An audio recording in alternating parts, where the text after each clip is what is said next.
Good morning on this Sunday, beautiful Sunday, October 5th.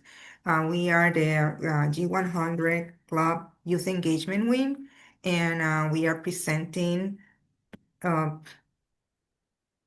study skills and learning management and time management um, presentation for all learners. Could be from K-12 and adult learners as well, because learning never stops. Okay, I'm going to share my Prezi, and if you have any questions, just keep it to the end. And if you have comments or experiences you want to share about the way, what techniques have helped you studying, you're welcome to share them as well. So let me start sharing. Um, And while you're sharing, Dr. Maria, is it okay if I just share that how G100 is one of 100 wings, and sure, Dr. Harbin sure. Aurora Rai is the visionary and founder of G100. She's the All Ladies League. All Ladies League is the parent company, and G100 is within the All Ladies League. And again, Dr. Harbin Aurora Rai, she's the visionary and founder. Yes, it's important to establish that the founder is Dr. Harbin Aurora Ray Benet. We have a G100 president, Dr. Bodil Valero, and our G100 Global Chair for Youth Engagement here, Dr. Anita Caprice Powell.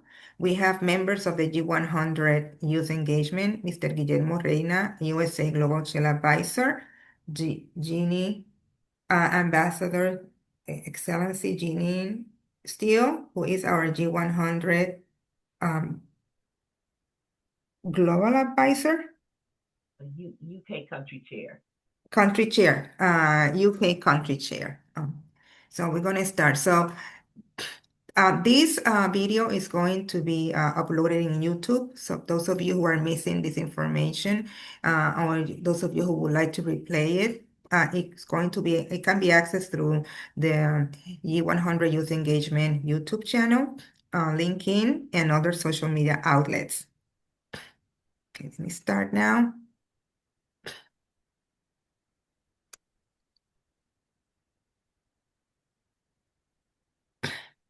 Okay, let me start again. Restart. Um,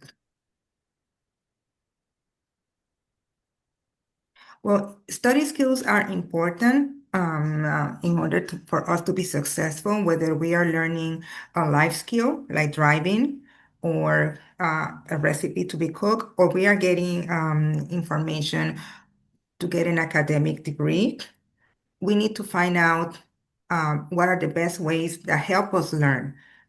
And in those in these three slides, I want to emphasize knowing your learning style. It's important to know what's the best way that we learn in and the best way we can retain information. There are different modalities for learning, and also there's a theory that has not been, although it has not been, I don't want to say research, but there's no test to measure the results, which is a theory of multiple intelligence. It makes sense. Sometimes we prefer learn through by looking at information. Sometimes we read it and it's enough with reading it. Others time we need a picture will make it happen from the get-go. Some of us prefer the audio, listening to a recording with the information. And sometimes we prefer studying with a partner for accountability. Other times, studying about ourselves is important. Sometimes we use our earbuds because we want to concentrate and focus on what we're doing and eliminate any distractions from outside. Other times, um, we learn by and most of the time, we learn also by repetition. So I'm going to explain all of this in a little bit detail, how all of this work.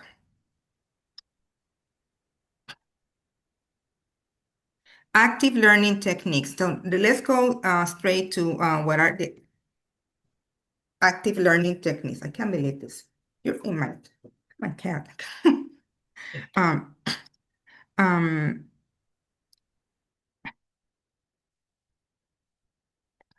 okay. Some students learn in a way on hands-on. For example, if a class is very abstract, a lab, a practice, or the conclusion with a project will embed that knowledge in their brain. If they don't use their hands, um, that will the learning or the retention would not happen. What happens is sometimes we learn different and our brains come in different ways, and sometimes the connection to learn visually is not there. So another route to learn and to make that learning happen is through kinesthetic or tactile, through hands-on. So um, that's why it's important when and this is something that all teachers know that when we're presenting a concept in school, it has to be presented in different modalities because not all the students learn the same way. And because we are all wired, our brains are all wired differently. So it's audio, practice, kinesthetic, repetition with collaborative groups, which is that's learning with a team, and also individual learning with reflection. So this can include activities like teaching concept to peers, using flashcards for self-testing, and reinforce understanding and retention. One, um, one website that is free that any of us, and I have used it in graduate school, and I have recommended also for kids is and students K-12 is the Quizlet.com, Quizz as in zebra, L, E, and T.com, Quizlet.com. You can prepare flashcards with information, and also the same website allows you to make your own self-assessment. You can make quizzes, you can make games with the words for you to learn those concepts, and also includes the audio of the word. So you get the correct pronunciation of the word because it has audio features. Um, and I used it in graduate school when I had to learn 33 concepts for a test, that it was only definitions, but that was the way it was that test, and there was no way for me to memorize all of that unless I keep playing with that. Okay. Um, and I know Mr. Reina might use it for his Spanish classes a lot for the students. Another technique is reviewing material, helps set the stage for learning by providing a roadmap. Reviewing means, okay, I learned this and I'm studying for a certification in November myself. So I read the first chapter, let's say Monday, right? Then the next Wednesday, I read the chapter one and then chapter two. So chapter one should be easier. The new one is chapter two. Then the next week, I read chapter three, but I read one and two, and then three. So I read chapter three times already. So that helps me to review the concepts of what I learned, and it brings back that to my memory. Another thing, and this is something I recommended to one of my ex-former students who is an adult now. Was in 2010, when I was in a Catholic school. She had epilepsy. So what happened was when an adult has an episode of epilepsy, whatever information they have in their brain is lost. Didn't remember. So the best technique for her that I found it's not my technique, it's based on research that I give to everyone is to read, not to study and cram on the material, to read the material that you need to know 10 minutes before going to bed. Just 10 minutes, no half an hour. You're not going to read half an hour or 15 minutes. You're going to only read 10 minutes. What is important before going to bed every night. And I didn't know if that was going to work, but she told me, Mrs. Santiago, this is helping me. I'm remembering everything, even after an episode, because that's I I can explain you scientifically how it was happening, but it's based on research. 10 minutes before going to bed, you read what you need to remember for the next day or for the future, and it gets in our subconscious some way. Um, Mix your methods. Use a variety of methods can enhance learning by catering to different learning styles. Combining visual aids with hands-on. And I see that a lot in our ads, even in our G100 ads, we use a lot of visuals. Because visuals give the information and then we put little words. Uh, of this time management, and we put the books of, for example, event is time management, the date and the time, and that's the same for learning. If we're talking about an instrument and what the instrument does, if the students see a video, but not an hour video for us. Let's say 3-minute video, 50-second video with a visual and the information that is important about that, that will enhance our memory. That's a way of studying. And I'm going to share this with you also. I'm studying for, I told you, for a test in November, and I have to read 9 chapters. So what I'm doing is I'm going to YouTube and I'm finding the same information that I'm studying in YouTube, but I'm not picking up the 1 hour video. I'm picking different little videos that have 5 or 6 minutes for the important, for the meat or the beef of the chapter. Then I read the chapter, but that's different ways of tackling the same information. Um, Practice-based repetition. Okay. Do you know that research, Dr. Anita, who studies psychology, she might know also as well, um, our memories memorize in chunks of 7. That's why our phone numbers are in chunks of 7. We know the area code, 908, or 372. We know the area code for by the country, but the other 7 numbers of our telephones are 7, and it's that technique or that a decision that was made by the government of the phone numbers is based on that information that our memory learns. We learn in chunks of 7. After 7, the information starts dropping down. If we put more than 7 chunks, we can chunk it 7. We have to revisit that in chunks of 7 again. Um, Repetition is powerful. That helps transfer knowledge from short-term memory to long-term memory. But how we revisit this is important. If we are going to revisit this, we have to revisit this, maybe the same information, a little bit on chunks every day until that is embedded. And it becomes autopilot sometimes. We know the information like the multiplication tables. We all learn that by memory, and we are old school. Now, uh, the students are using different techniques to learn them, but when I went to school, we have to memory, and I remember that was in chunks of 7 as well. So, minimize distractions. And sometimes the distractions we make it happen ourselves. For example, I make an excuse to make trips to the refrigerator while I'm studying that I don't need to do. Because and this is what I do as myself that works for me. If I have to study, I study, or if I have to work on a project or I have to prepare something, I do it for an hour. And then I take a break and then come back to the same thing another hour later on. Then in the afternoon, go to the same topic in an hour. And I made 3 hours, but with intervals in the meantime. Once I find myself looking at the phone, going to Instagram or texting, I know I'm not studying. I have to remove myself from because I'm not learning. There's no memorization going into and no information that I'm retaining because I'm finding excuses to distract myself. Um, Another ways to minimize distraction is to find a quiet place.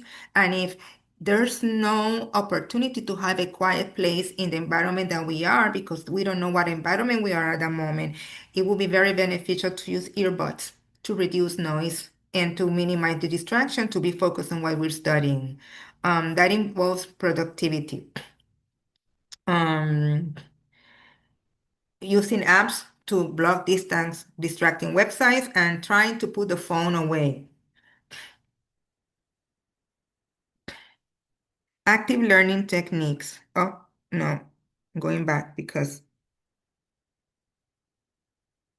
oh, I think I did that one. Okay. Time management techniques. Now we're going to time management. How are we going to manage time? Effective time management is crucial. Um, are we a morning person, or are we an afternoon person, or are we a night person? I know I wake up at 5 o'clock every day, and if I wait to study at 9 p.m., I'm not going to make it. I'm going to be too tired. So what I did was, when I was doing my dissertation, I used to wake up at 4. So whatever assignment I had to do or read, I have from 4 to 5:30. That's it. And then I go ready and go to work. Because I knew in the afternoon I was not going to be productive. If that, but for other people, they prefer to go home, and they are morning person, and they prefer peace and quiet after all kids or their family is quiet, and do that in that environment. So you have to determine what time management, and with time management, what time of the day for you works best, and that you have your family, your children, your pets all quiet, that you can have that time for yourself to focus. Um, Create a schedule. A schedule is very important. Use a planner, a calendar. I'm gonna allocate that time. Maybe you cannot do the morning every day, but you can do it every other day or during the weekend. If you are very productive in the morning, weekends work for you, and there's peace and quiet. You put that in your calendar, and commit yourself that you are going to study for that subject or that test or that certification in that time. Um, there are also digital calendars. You can use the Google Calendar. There's Calendly. Um, and the good thing about Google Calendar is it also has the feature of tasks. And that feature can be used to put the tasks that are due. And once you complete it, it shows that you completed them. Get SMART goals. Okay. This sounds like school, but getting SMART goals means that they're specific, measurable, achievable, relevant, and time-bound. So you feel yourself good. For example, I am going to complete these 2 assignments for next week today, and after that, I'm going to watch my favorite show. So you achieved that, you completed what the task that you were involved, or I have to send this uh, roadmap to Dr. Anita, and and I'm going to make sure it's done in 45 minutes, and after that, I'm going to have my favorite coffee. So you reward yourself too, because you bound yourself to a specific goal that is measurable, and that you could do it. Don't make expectations or goals that are um, too big. So if it's difficult for us to achieve them, we feel defeated, and it's just the way we are structuring them. So specific, measurable, one measurable thing. Um, I'm going, I'm going to complete this assignment, one assignment by this day, and it's relevant to me because this is important because it impacts a group, for example, and it will be done and delivered by this date. And something that we know is doable, but we need to coach ourselves. We need to hold ourselves accountable. Then prioritizing tasks helps students focus. And this is something that for the adults and for teachers, and students too. And I'm going to tell this to the students in this conversation. Many of you are in clubs and extracurricular activities that sometimes impact your homework completion and achievement. So you have to make a balance. You have to make a balance between those clubs, organizations that you are a member in a school, and with your grades. Because if you're putting too much into those clubs and organizations and your grade is not, is impacting your grade, you have to decide how many clubs are you in? And you may have to reduce them. Or okay, I can be in this club, but not in this one. Because then you will go home and you will not have the time. Remember, you're going home probably at 3. Then you will eat, you change your clothes, you do your homework, or you have to go back and leave for coaching or a game that is out of town. And when you come back, it's 9 o'clock. You won't be able to do homework. The next day is the homework is due. So, how you gonna manage that? Are you going to do that homework in the bus or in the car while you're driving to the game? Are you doing it quickly when you get home? Is this causing you too much stress? These are conversations you need to have with your parents and your coaches and determine this is good for me and this is not good for me. Remember, this is all about balance and grow. And knowing yourself, what is you're doable, you can do or not. The Pomodoro technique. So the Pomodoro technique is studying in chunks of 25 minutes. I'm going to repeat it. You you select a task you want to complete and you set a timer for 25 minutes with no distractions until the timer rings. You take a 5-minute break and you repeat the same 4 times. So you are not dedicating to that task more than an hour. You can take longer breaks for 15 or 30 minutes after the fourth Pomodoro. For example, if the task is longer than an hour, and you want to keep using that technique, you cannot keep using it after 5 minutes because you're going to end up burnout. You have to give yourself 30 minutes. You have to give your brain a break of 30 minutes. Um, Track your time. Track time spent on tasks helps students understand their work habits and identify areas of improvement. By monitoring how long assignments take, students can better estimate future tasks and enhance their planning skills. Also, a homework advice that you can also use for tests is to start first with the easy assignments, and then you leave the hardest one for the end. What is what you need for the end? You need more information from the teacher. You need a video. Do you need resources like a calculator? Do you need to research in order to answer that? And so you can spend an amount that is decent on a homework. And and if there's a homework you cannot complete because you don't have all the necessary elements, it's important you communicate that. I'm speaking to your youth here, to your professors, instructors, and teachers, because they will not see, they will see it as you didn't want to do it or that you were not responsible. But be proactive and say, I did not do it because I didn't understand that, and be specific in what you did not understand about the assignment. And I'm sure you're going to give a second chance. They will repeat, the information will be repeated, and you will be able to do it with an understanding of what you're doing. A peer can help you, yes, but how much of what the peer does with you, you are going to understand.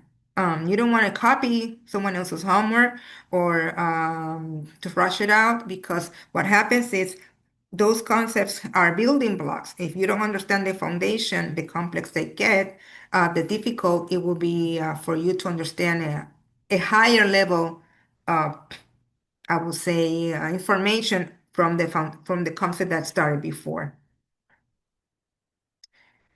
Um, Allow for breaks and self-care. This is important. It's important to take breaks, whether they're 5 minutes, whether they're 3 hours, they're half an hour. But you have to take breaks when you start feeling that, okay, this is too much. I understand this, but I don't I'm reading this, but it's not getting through me. That means you're burnt out. So you stop with what you understood, you push the information away, and then you come back later. After your brain got a break. Um, Scheduling downtime allows students to recharge and return to their studies with renewed focus and energy. Another important detail about studying test taking strategies, for example, those of you that are taking statewide or national tests, is to have a very good breakfast. The night before, don't study. Don't study because those are standardized tests, not based on curriculum. They're based on criterion. And you need to have a full breakfast in order for your brain to function in that test. Imagine me turning my car to going to work without gas. It's not going to work. So you need to fuel that brain. And they recommend a lot blueberries enhance our antioxidants and are very good for. I recommended a breakfast, but also including your breakfast blueberries for test taking. If you're taking a test that is PSAT, SAT, a college entrance examinations, GRE, if you're a graduate person, if you're taking a test for a certification the night before, relax. Don't do anything the night before, the day before, but have a full breakfast and include blueberries. Um, Tools, tips, and conclusion, technology. So consider using apps like Quizlet with flashcards, Google Calendar for organizing your schedule. And I know many of you have other apps that are using for studying and for keeping information in for you to review what you have to. I use YouTube a lot because YouTube has everything. And if I can find the same information I'm reading in a YouTube video, of course I'm going to read, but I'm going to have a different modality to reinforce that information. I have the visual that I'm reading, but I'm also have the audio and also visual because I'm looking at the video and if there's a demonstration that helps me, oh, I get this. And I do that a lot when I have to assemble things that I buy for example, not furniture, but a player or anything that needs to be assembled that I purchase in a tool. I read the instructions and the pictures and that sometimes, okay, it's too much. I don't. Then I find a YouTube video and I say, okay, this works for me now because I see a person doing it. Um, 'Cause that's why you need to know what best for you because this is about your success, and you have to find all the ways you have to that can help you get through a challenge or a hurdle uh, that is you. I'm absolutely you are going to overcome. Additional tips, regular breaks. This is the third time the presentation mentioned breaks. The brain needs the breaks into your study routine to maintain focus and prevent burnout. Rewarding yourself, completing tasks can boost motivation and make studying more enjoyable. So you achieve, oh my God, I graduated. Well, cover, I'm going on a trip. Okay, you may, for example, this is our type of rewards, and they can be small rewards. Okay, I'm going to see my favorite movie today in Netflix after I'm finished with this task, and that helps as well. And then I have here, I don't. The study skills versus time management table is not here because it wasn't a document, and I can send that later to all of you. Um, because we have to balance responsibilities that we have. The students have to balance their clubs, their extracurricular activities that are also important with academic achievement and their grades. And conclusion, consistencies in applying study skills and time management is crucial for academic success, are not just for school, they are valuable through life. So what works is going to work us in every level because many of you are here. You have you are coaches, so you went through certification. Many of you here are have doctorates also. Many of you are here are, as adults, we find ourselves, okay, we have to go back to get this. I have to study this, and that's how we keep improving the way we retain information. And now I'm open to questions or anything, anything that have worked for you that you would like to share with in this recording. Please share, and I'm gonna stop sharing my presentation now. The floor is open, and Dr. Anita, could you please moderate the floor? Oh, sure, because turned off. I have a question. Uh-huh. Okay. The first question I have is that you mentioned kinesthetic and tactile. What's the difference between those two? Well, they use the same name either way. Sometimes I find tactile in learning surveys, and sometimes I find kinesthetic. But kinesthetic also means dancing. That's why the Oh, head, shoulders, knees and toes is gotcha. tactile, but the kids are dancing. And Right, tactile, you mean it's touching, but yes, like using clay or sand right. for students who, for example, have dyslexia and they have to Okay, learn the letters to match the sound with the grapheme. So they use their hands because visually they cannot make that distinction between B and D. So they use their right. hands and they put it in clay and they bake the B. But kinesthetic is more like yoga, including yoga and Okay. learning, So more including movement. the movement. And mhm. But for me, that can Oh, be used interchangeably. interchange. But kinesthetic it goes to that, the dancing and the music I and didn't the know kids that. learning with the dance and music. Mhm. Okay. Oh, I didn't. Oh, wow. Okay. And thank you. And you mentioned several learning styles. Is it common that a person will have more than one? And as we age, we change the Oh, style we even because change. I was very visual when I was young, Mm-hmm. but I need to see, I'm visual, but I need to see a demonstration. You see, I need to Gotcha. see it not in words. I see in words, but I Right. need to see it more now, someone doing it and a picture, and I'll get it faster than reading it sometimes. Sometimes there are things that I have to read that there's no demonstration, and then I use audio. Mhm. Right. Yeah, Okay. it Okay. changes with age and also the topic. Right. Okay. Mhm. Okay. I know this was very interesting, and I love that preview and review because now I have a name.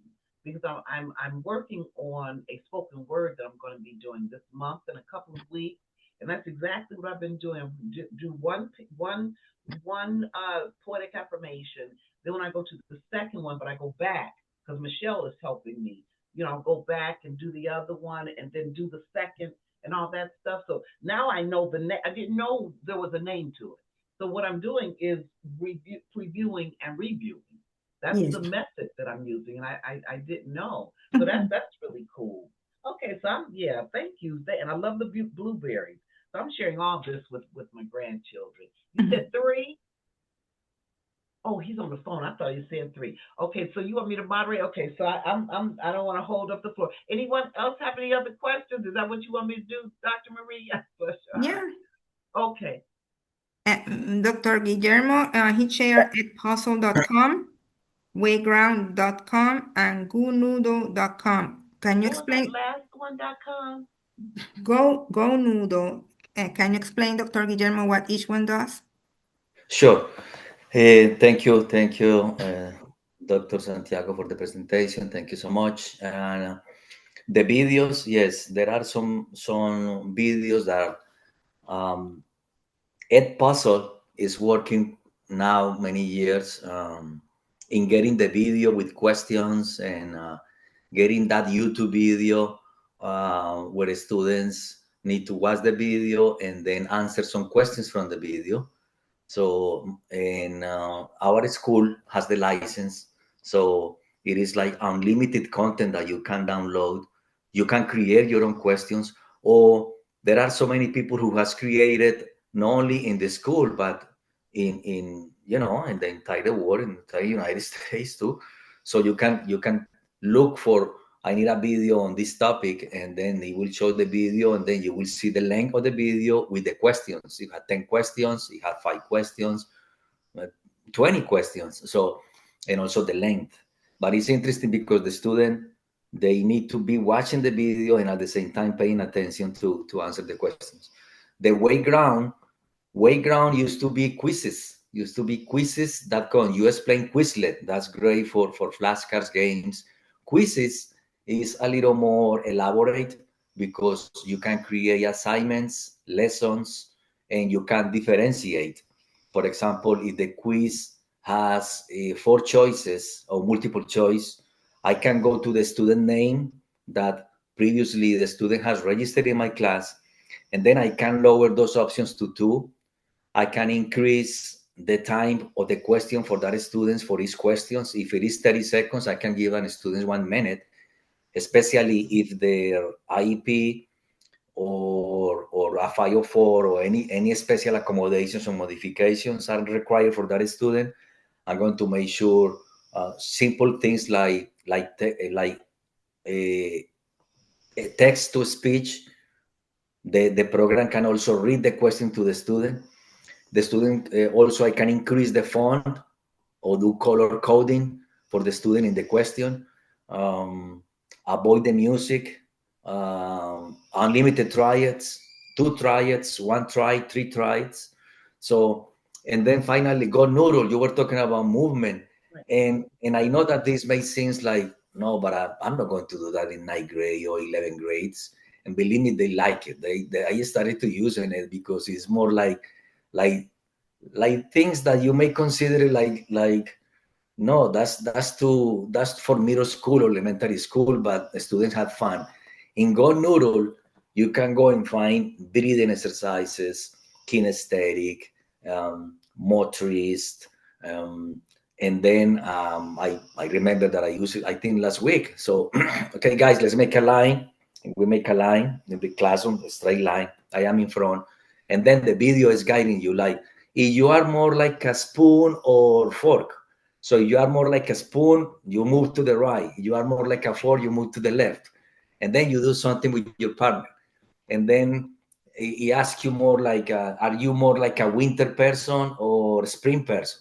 And then so do you pick the side? And then the students see who is in their side, who is in the other side, to find commonalities in the classroom, especially in that first class that I have full of freshmen that they don't know each other.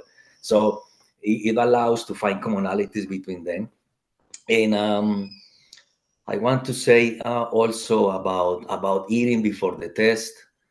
I want that's happens to me, and also the mental state of the test. You have to pay for that test. In this case, was a GMAT. I needed to go to New York to one Penn station, go to the 11th floor, get everything. You are going to like a security building. You cannot have your phone. You need to put everything away in a locker. And then something happened mentally in my home country when I was doing that GMAT long time ago, and I was through the questions just like almost like flipping the coin, and I was something happened in my country that mentally, of course, I lost the test. I lost the test. I needed to pay again.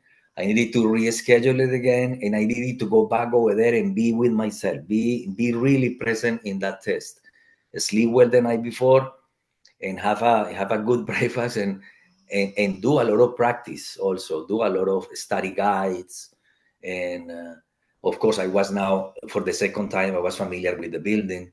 I was familiar how to get to the building, how to go to New York to be able to do that test. It was a little, imagine you almost new in this country and trying to go to the big city, find that building and be able to go to that floor. So yeah, very key. And sometimes I have go before, right here in New Jersey, when I have taken all of these certifications. I will go to the testing site the day before.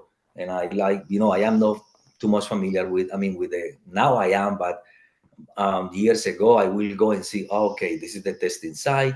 I can park over there. I need to take this exit. I need to be here at 9 a.m. in the morning or 8 a.m. in the morning. So I need to be able to. So all of those things lower your anxiety and lower your stress about, taking that test, because you know where you're going. You are okay. And Thank so you. that's what I wanted to add. Yeah. Anything, Reverend Jocelyn or Ambassador Yeah, Jenny? yes, I wanted to say thank you, Dr. Maria, for it's your presentation is laden with knowledge and everything. One of the things as Dr. Anita highlighted was the preview and review for me. Like the reading 3 times and reading the material 10 minutes before bedtime. This was extremely good for me too. I'm going to share it with my nephews. I'm going to share the video with them. I have one who has taken our CXC exam this school year. So that those tips will really do him well. And of And course, I have Jada. the reading before bedtime is not studying, it's just reading. Okay. Reading. I'm Okay. reading this and I go to bed. And it Okay. makes the magic. And no more than 10 minutes. Whatever you need to know, okay, these 10 minutes, and then ask the person the next day. They will remember. That will help me too because I am Mm. working on my thesis, so it's certainly going to help me with that. There's one thing I wanted to find out in terms of study style. So if you are an individual, I remember when I was studying, one of the things I could it's like the only time I would retain quite a bit of chunk of info is if I had a real life experience, like I could read a bit of bio or I can hear someone's story and then I would retain the info. So what category would you put that under? Could you repeat that? If you are learning through an Yes. experience, Yes. It's like hearing a little story before, like someone bio, or as you infuse your story in this there's a presentation here. connection. There are nine now. They were eight when I was in graduate school. There are nine intelligence, and they added the spiritual one. They added the spiritual one. Um, for me, that the connection you're making is emotional. And what happened is, that's why now social and emotional learning is part of that on a boom. The self-awareness that Dr. Anita teaches too, because when we don't remember by reading, the hippocampus in our brain gets triggered by emotions. So we remember by a memory, and we learn by a memory because we're attaching an emotion to that knowledge. So it's not the prefrontal cortex that is memorizing, but is you're memorizing that with the emotion that you're bringing to it. And that's, unfortunately, that's what trauma is based on, because there's a very bad memory attached to there's a memory attached to a hurtful emotion. I'm not a psychologist or a therapist, but that's how, and it's all right here next to the amygdala. So yeah, what you said is very powerful. And I don't know too much about the spiritual intelligence, but that's was developed by it was added by Howard Gardner in at Harvard University. Mhm. And you know what? That Thank brought up you. though what Reverend Jocelyn just said. When she was talking, which study method I thought about now that I understand it because you explained it to me? Kinesthetic. That's experience. Mhm. That is experiencing something as opposed to tactile. Because when you explain that, because when you were talking, Reverend Johnson, I said, oh, okay, that's kinesthetic. Yes, yes. Her style is kinesthetic, the experience. Because Mhm. when we're dancing, we are experiencing something. We're in an emotional state. We're experiencing all that stuff, intellectual, emotional, physical, spiritual. When you're in that movement, kinesthetic. Wow. But yeah, I Dr. love Marita, that. there's a spiritual intelligence now added to the theory of multiple intelligence. Mhm. Cool. It's based on faith, not religion, based on faith and how faith, uh, no matter what denomination or congregation, Right. drives a humankind. Mhm. Mm-hmm. What's the name of the professor who Howard Gardner. I'm going to write it here. Okay. Howard okay. Gardner, multiple intelligences. Intelli. And he teaches at Harvard. And when I started school, he was there and he's still there. I mean, when I was in school in Puerto Rico, he was famous and he's still now more famous. The only thing that they said about his theory, there's always a but in academic is because there's no test to measure that. For example, the IQ has measured, which is the intelligence quotient. There's no multiple intelligence quotient. So since he hasn't made a test yet to measure intelligence, those type of intelligence, they don't look at that too much. But mm, many of the information that he provided makes a lot of sense, and people that learn when they're in the nature, that's their best scenario. Mhm. I'm gonna get that book. Yeah, Mhm. no quantitative measures for this yet. For what? For For no, this, no, for yeah, no, and that's why they look down a little bit on that yeah, theory. They look at it yeah. as a theory, but they don't use it as because there's no Empirical, test right? for that. Mhm. Experience, yeah. This was really cool. So if there's no other question, I think this concludes our uh, I have one question. sure. Mhm. And thank you, Dr. Maria, for your presentation. One question I have is with regards to um, understanding your learning style. How early do you think that a young person should understand their learning style? Because for me, I only recognize that it was really a thing when I was like through university. I only learned about learning styles and learning patterns when I was past college and past university. And I think I found out along the way my learning style without really knowing that it was and how to keep repeating it all the time, make it the pattern all the time. So, what would you say to a young person? How early on should they zero in on learning what they learn, knowing what their learning style is so they can repeat it each time and not try to be figuring it out with each Um, course or each task that they're taking? what is important about the learning style is that it could be as early as middle school or elementary school, fifth and sixth grade. I give all my students in my caseload, I work with specific students, they all get a serving styles assessment.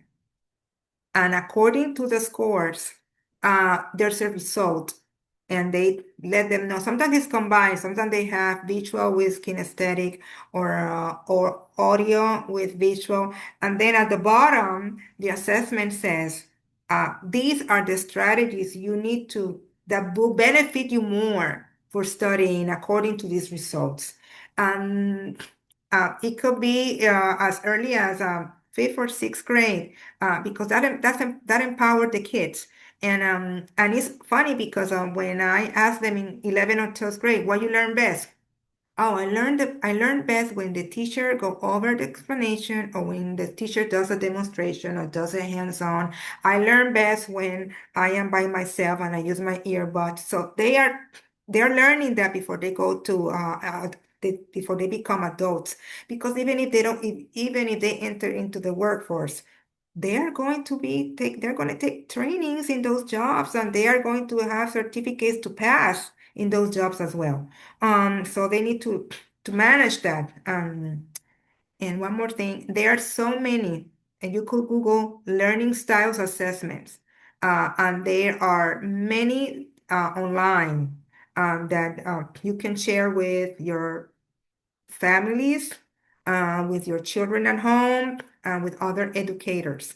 And some of them is a PDF that you have to print, but others are just embedded in the system, and you keep answering them, and then they give you the results. Um, and I use them. I use an assessment. I use it every time I test a kid.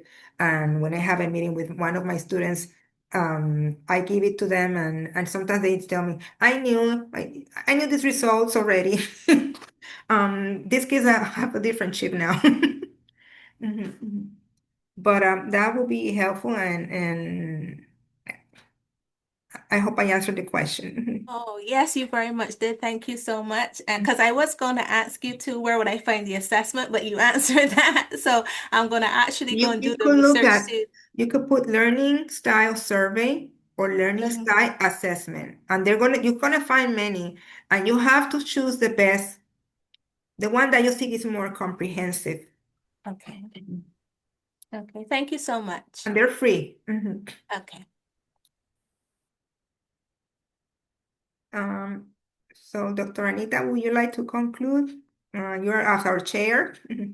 Sure. All right. Well, I want to thank all of you. Thank you, Ambassador, Her Excellency Jeannie. Thank you, Reverend Jocelyn. Thank you, Memo.